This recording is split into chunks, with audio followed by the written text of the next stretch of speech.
If the effects of marketing were a straight line, then averages would be just fine, because whether you measure the first 1,000, the second 1,000, or whatever, the average is always the same because the response is a straight line. Unfortunately, that's not true for reasons that we just discussed. There are these diminishing returns. Now, what does that mean for diminishing returns? Okay, but it means, first of all, that you have to stop looking at these averages because they're not comparable. So if you have one campaign you pick one touch point and you spend $1,000, and you pick another touch point and you spend $10,000, and then you compare the results, you can't do that because the second you're actually going to bias against the second one because you're spending much more. So you have to go away from the averages, and that is typically it's problematic in management for the following reason. For all the right financial reasons, managers like to talk about returns. Okay, so for example, if we both invest in the same stock, we buy at the same day for the same price, let's say $100, you buy 1,000 shares, I buy 100 shares. A year later, we sell at the exact same price, let's say $120. Your return for your 1,000 shares is exactly the same as mine with my 100 shares. Okay, so the size of the investment doesn't matter. But in marketing, it does because of the diminishing returns. You should expect a higher return, in other words, from a small investment than from a large investment. And that, of course, can lead companies to underinvest, okay? Because they set a certain standard, but they don't realize that, or cutoff point, if you wish, for returns, but they don't realize that that cutoff point slides down as you invest more. So that then creates some very serious problems in misallocation. So what you really should be doing is not looking at the return on your dollars, but look at the return on your last dollar.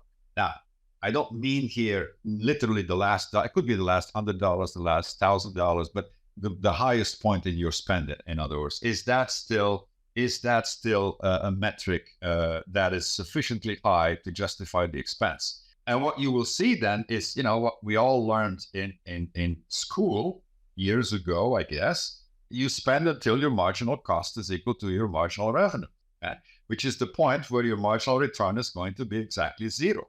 In other words, you're indifferent between spending more or spending less because you're exactly at the 0 point. And where is that 0 point? Well, guess what? That is exactly at the point where you make the most money.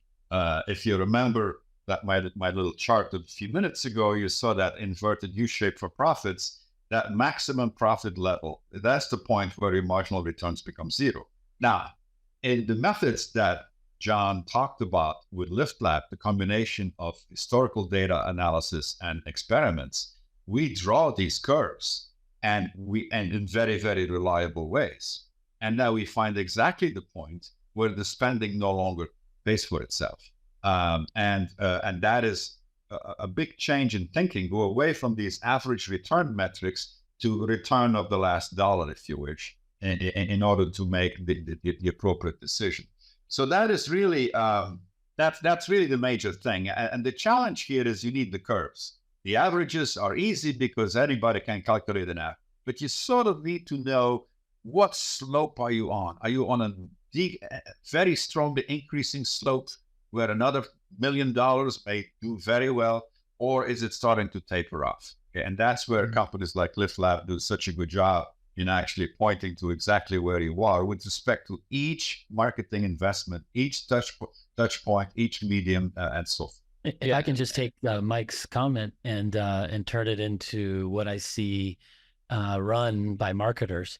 We all struggle with some of the same bad revenue data that's reported on last click, or it's reported as reported by an ad platform.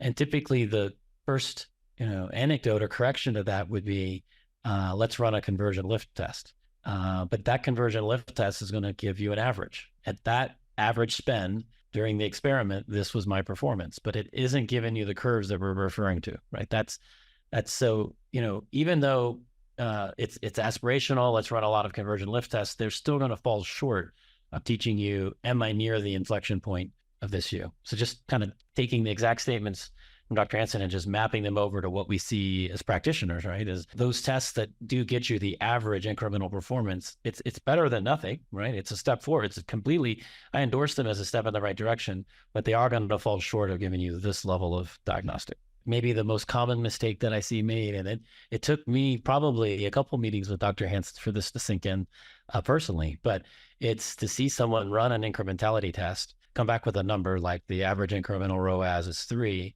and make the conclusion that because of this test, if I spend another dollar, that it will return 3. And that's just not true. It's very tempting to take that result and drop it into a spreadsheet and run a forecast, but you're going to miss your forecast, right? And because when you spend the extra dollar, let's say during the experiment, you were spending $1,000 a day, when you bump your spend up to some other number, $1,100, you don't get to buy that very early performance again. You've already committed to it with the first $1,000. So you're buying something that's not working quite as well. And so you, by definition, are going to see some return less than 3. And it's really, we keep referring here to curves. It's the name of the show. It's the curves that teach you how below 3 is this additional spend going to perform.